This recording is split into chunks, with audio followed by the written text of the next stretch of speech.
Deloitte, one of the big four consulting firms in the world, has returned part of its 440,000 Australian dollar fee that it received from the government of Australia after it was found that one of its reports was littered with errors that had crept in due to the use of artificial intelligence tools. Now, this gives rise to the question, has AI failed to live up to all its promises, or have humans failed here?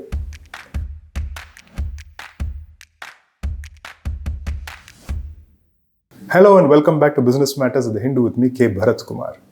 Deloitte Australia has returned close to 100,000 Australian dollars to the government of Australia after it came into public notice that one of its reports had several errors and references to non-existent academic work, according to the Associated Press.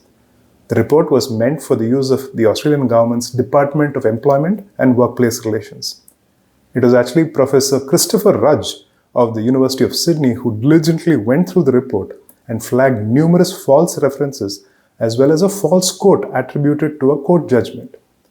As soon as this became public, Deloitte revised the report, removed all the false references, and disclosed that the original report had been generated using the Azure OpenAI GPT tool. But by then, the damage that it had done to its own reputation as well as the larger AI ecosystem was obvious and undeniable. AI can easily produce text that reads like a human has written it, but it can make assumptions based on no fact but still produce content that sounds highly convincing. This is called AI hallucination. In an article, Australia's Financial Review notes that Deloitte's report refers to two research papers by academic Lisa Burton Crawford. The Financial Review article quotes Ms. Crawford as saying the two research publications referred to in Deloitte's report actually do not exist. Interestingly, only last month, the Harvard Business Review said that AI was destroying productivity due to what it calls work slop. A confusing contradiction is unfolding in companies embracing generative AI tools. While workers are largely following mandates to embrace the technology, few are seeing it create real value. It points to the fact that the number of companies using fully AI-led processes has doubled since last year, while AI use itself at work has doubled since 2023. But an MIT Media Lab study found that 95% of organizations saw little or no return on their investment in these technologies. As HBR asks succinctly, so much activity, so much enthusiasm, but so little return. Why? It says that this is likely because employees are using AI tools to create low-effort work that looks possible, but ends up creating more work for their co-workers. HBR refers to this phenomenon as work slop, which it says is AI-generated work content that masquerades as good work but lacks the substance to meaningfully advance a given task. In its blog titled Deloitte Doolittle, Stop Treating AI Like a Magic Wand, global advisory firm HFS says of the incident, someone generated content using AI, skipped verification and submitted to a government client whose decision affects millions of people and billions in welfare payments. It said that the stakes were too high for shortcuts, yet shortcuts were taken.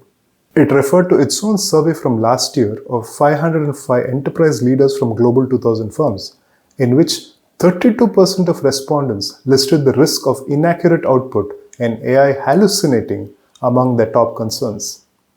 HFS laments that despite such concerns that abound, customers continue to engage with vendors who are racing to automate the deliverables without building verification into the workflow. HFS warns that most AI programs fail because they tend to optimize for speed over verification. The blog points out that this problem is now systemic across sectors. It cites a few examples here. New York lawyers were sanctioned in the Mata versus Avianca case after filing briefs with non-existent cases generated by ChatGPT. UK High Court judges have warned lawyers that citing fake AI cases can trigger contempt referrals. Air Canada was held liable after its website chatbot gave a passenger false policy guidance. Now, let's see where AI stands in Gartner's famed hype cycle. This advisory firm has a template to position technologies as they evolve, right from the point where they burst onto the scene and all the way where they reach a point where acceptance is stable and widespread. Here are the 5 steps that any technology that finally succeeds evolves through according to Gartner. On the chart on your screens, you can make out that the initial point is where there's a technology trigger, and then it spikes all the way up to the peak of inflated expectations. And then comes the sharp drop to the trough of disillusionment. And then, of course, there's a gentle slope of enlightenment, and the final stage where technology achieves the plateau of productivity. Gartner says that despite ethical and societal concerns, AI in the last year had actually reached a point where it was tagged as having the potential to transform business. It would have a profound impact on business because of its potential. But this year, it has moved to the third stage. There is a trough of disillusionment because organizations are now discovering the potential as well as the limitations of AI. That brings us to the Did You Know section we have for you in each episode.